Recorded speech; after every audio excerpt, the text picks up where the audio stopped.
You know how when you set your phone to your calendar and it gives you a notice?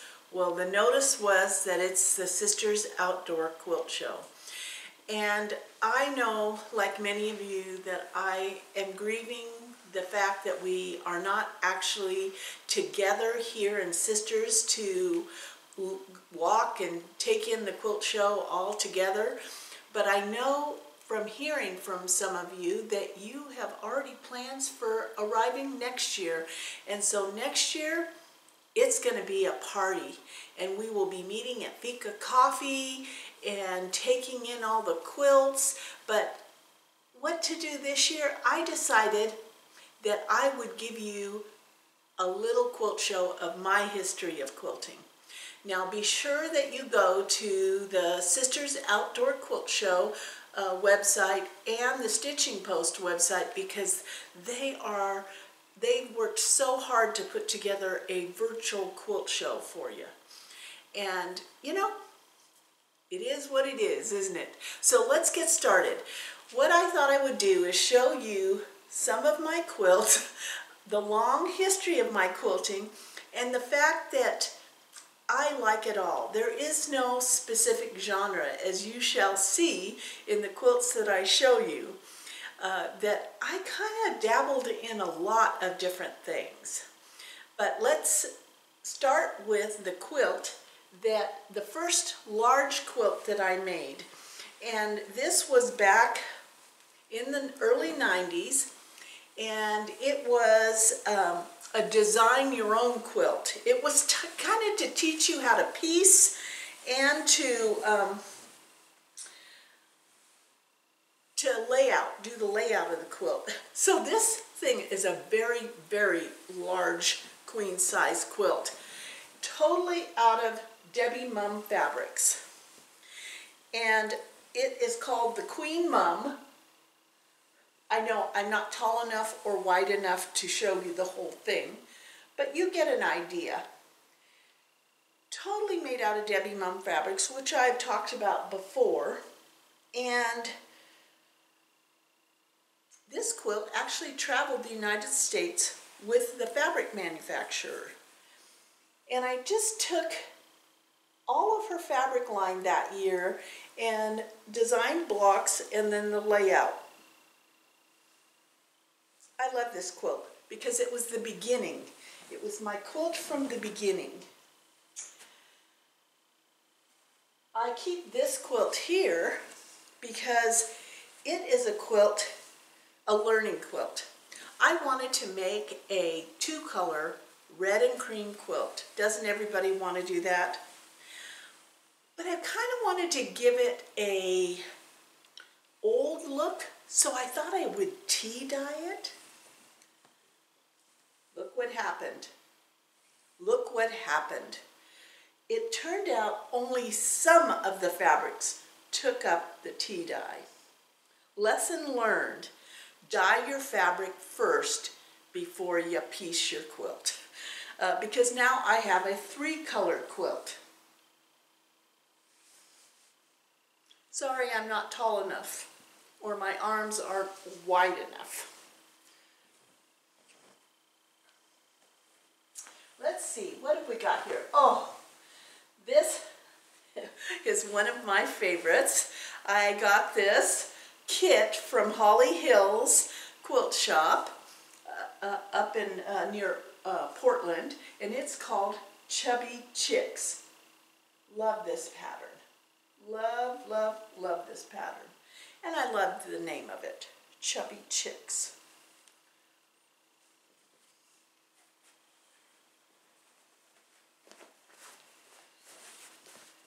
I made this quilt for G because when we first relocated to Oregon, he was a stay-at-home dad, and he would watch Mr. Rogers with our youngest son, who was still a baby.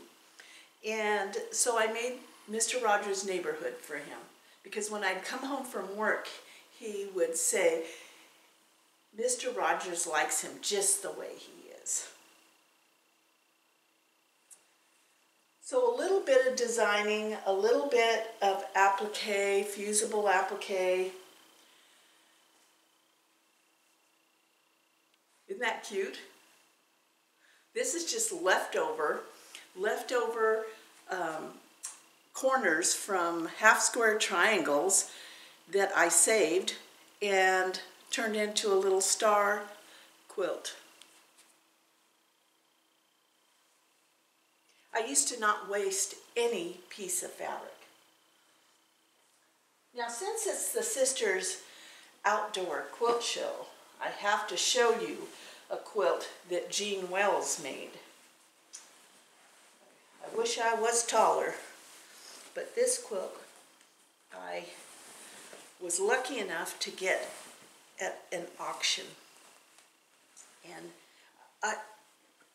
the quilting on this is amazing.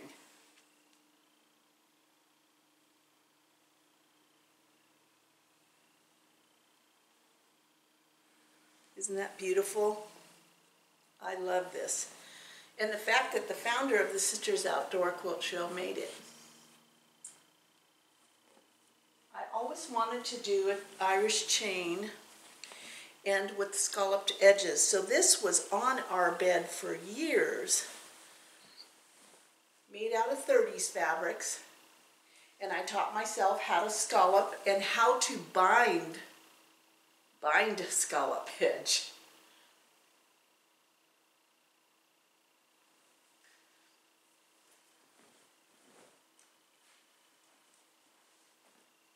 One of my favorites, of course all of these are my favorites, that's why I still own them, but this is a buttermilk basin design. Hangs up every year in my entryway. She is such a talented designer, and she really brings that warm, family, fuzzy feeling to her wool applique projects, and so I love doing her projects.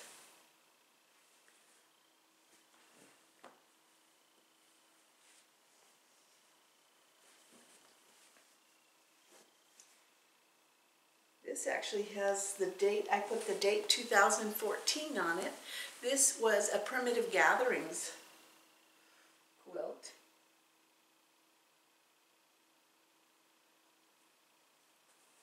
I love the combination of pieced and wool. This quilt, there's just no way, holy moly. So I used to belong to a couple of different quilt groups online, and when the millennium was coming around, we were challenged to make a quilt with 2,000 different fabrics. And the way we did this was we exchanged 2.5-inch squares. So you would send a pack out of your stash of 25 2.5-inch squares to someone, and they would in turn send you 25 2.5-inch squares out of their stash.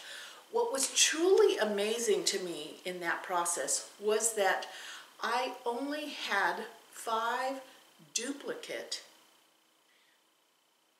pieces of fabric. That's amazing.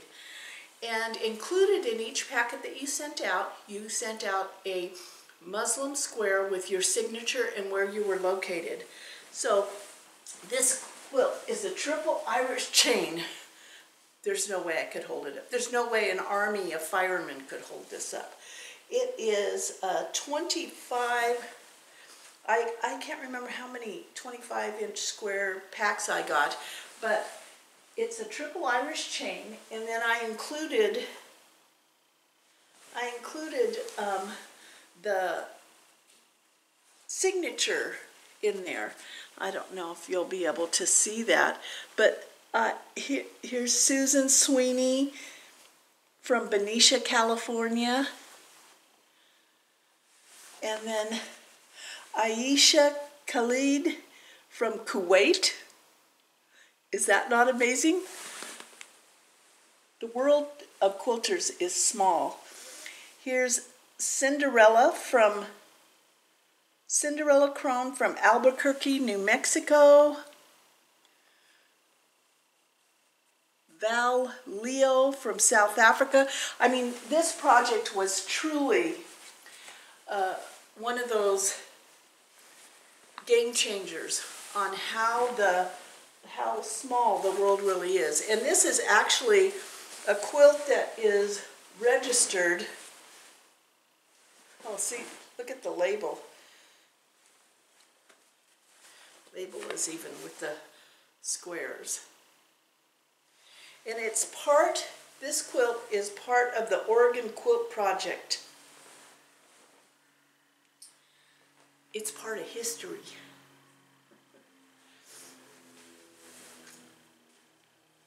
I went through a period and still love all the Civil War fabrics, and was using I think it was Joe Morton's books, and I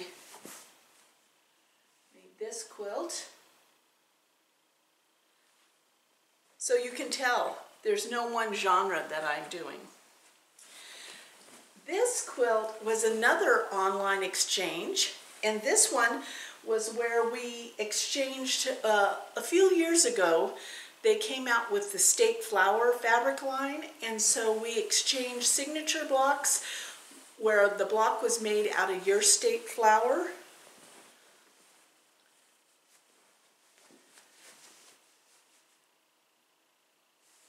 So I have, this is a fabulous memory quilt.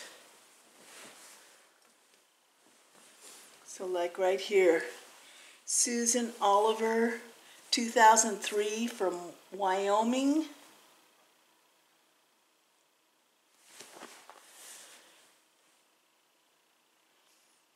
This was my block here. Our state flower is the Oregon grape. That's not really a grape. So it's such a great memory. That's why the internet has provided, and for a long time, a community of quilters that can be connected. Let's see. Oh, this is one of my favorites. Did I say that already? This is my favorite. Well, this was a class I took at the Stitch and Post, Grandma Squares, and I had a whole line of fabric that I just wanted to see what I could make out of them. And this, let's see, what year was this? 2017, Great Granny Squares. And if you look at this beautiful quilting, this was quilted by Sandy Lakowski, who does quilting through the Quilt Basket in Bend.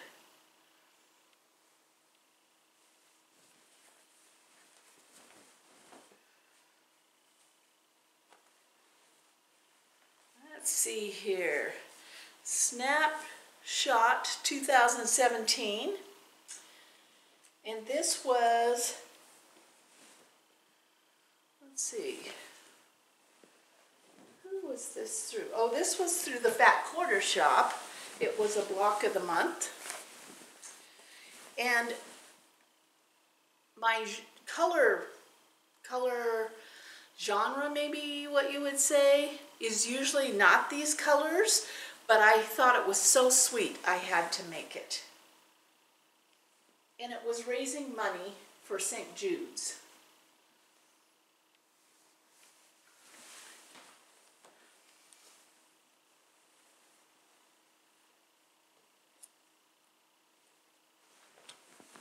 See if I can get the bicycle up there.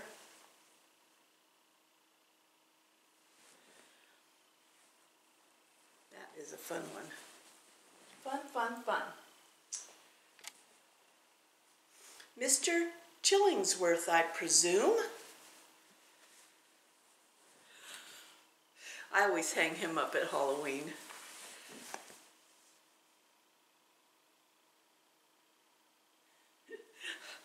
I love him.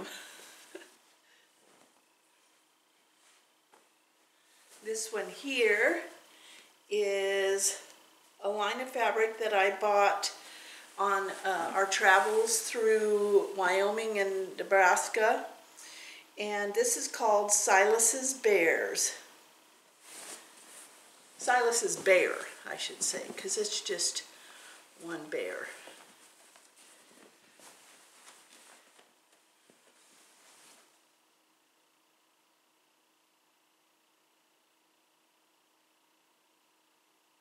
Isn't that cute?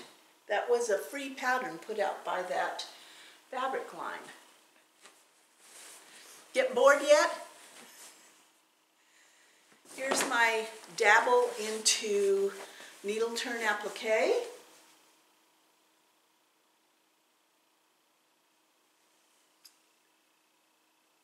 It's just a fun, totally out of my stash.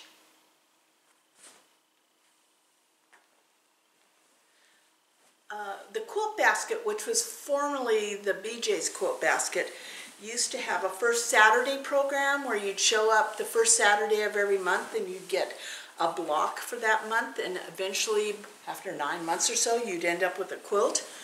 Well, I ended up with a giant quilt.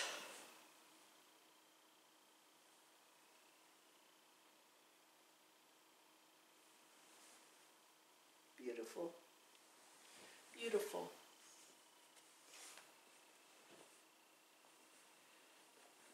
Now this quilt is a great story. I know I've told this story before on my blog, but this was a quilt I finished when a friend of mine, part of a quilt group I belonged to, passed away, and her husband gave her sewing room to the quilt group, and we got to pick out things that we wanted. And this was a block of the month she had done. Well, no, let me take that back. This was a block of the month she had purchased and was in the trunk of her car when her husband found it. And so I put all the blocks together, and one month was missing, and so I had to add out of my stash, which was easy enough to do because I like the same fabrics as her, and I put this quilt together. And this is a quilt in memory of Jackie.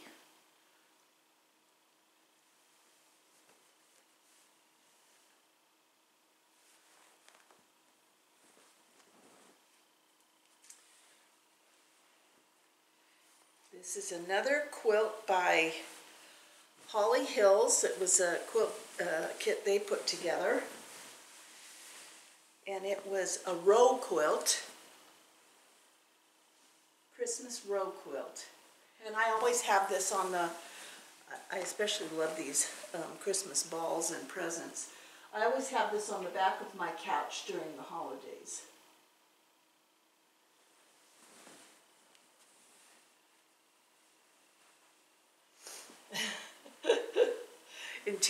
Well, you have to know, our family is kind of geeky, and in 2008 we were, oh, let's see, no, this is a different one. Let me show this one first.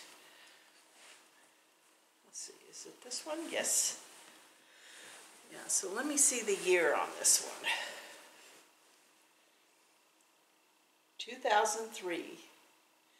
Yeah. The truth is out there. I decided to design a layout and make an XFiles quilt. The truth is out there. And then I recreated the poster that hung behind Mulder's desk. Yeah. What can I say? And then on the back I have all kinds of aliens.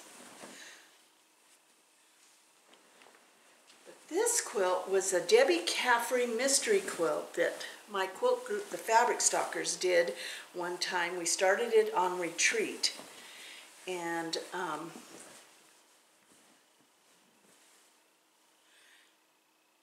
I like Debbie Caffrey mysteries. They go together just perfectly. And I decided to make it black with a group of solid fabrics.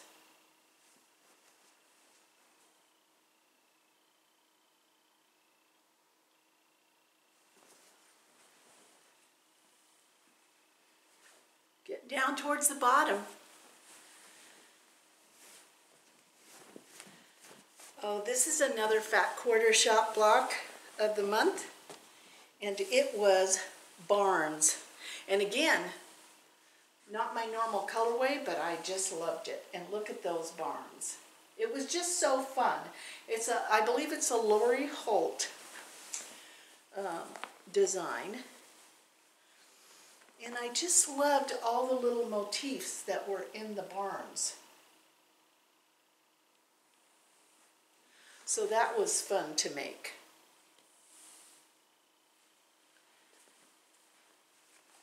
I made this quilt. This was another challenge to myself. It took me forever to get done.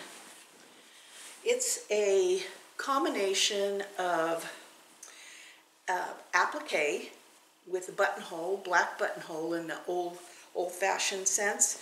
But I wanted to make a quilt that had prairie points. And so I made these stars with applique in the center. And then I did prairie points. It took me several years to do the prairie points because I wasn't quite sure I could do it, but I did. I did.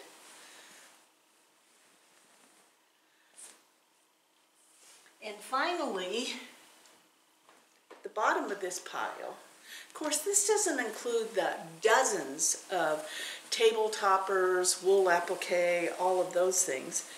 But this is J. Recker. I like her fabric line, and this quilt was a Halloween quilt. I bought the fabric at a shop in Boise, Idaho on one of our quilt roadie trips, and I just really like that kind of unusual design that J. Recker does. I mean, they're just kind of funky. And so I decided to make this quilt. Well, I hope you enjoyed this. It is just a fraction. I have piles of table toppers and wool applique table toppers. Someday we'll go through all of those. But I hope you enjoyed this small quilt show on Quilt Show Day 2020 in Sisters, Oregon. And we shall see, I hope, all of you next year. Remember, it's the second Saturday in July.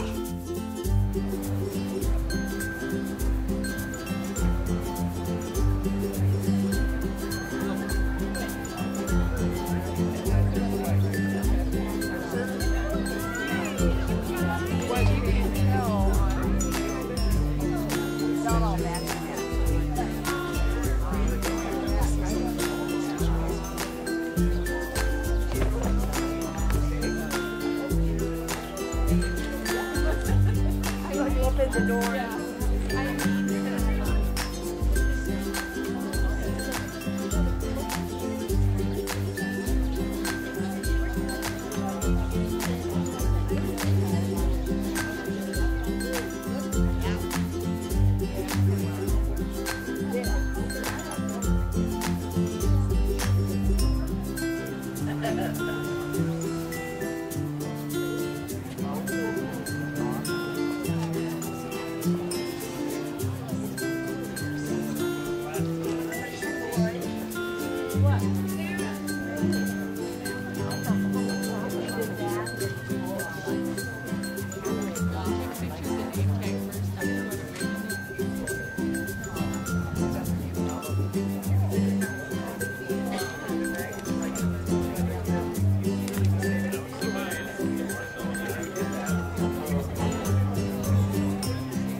Thanks for watching.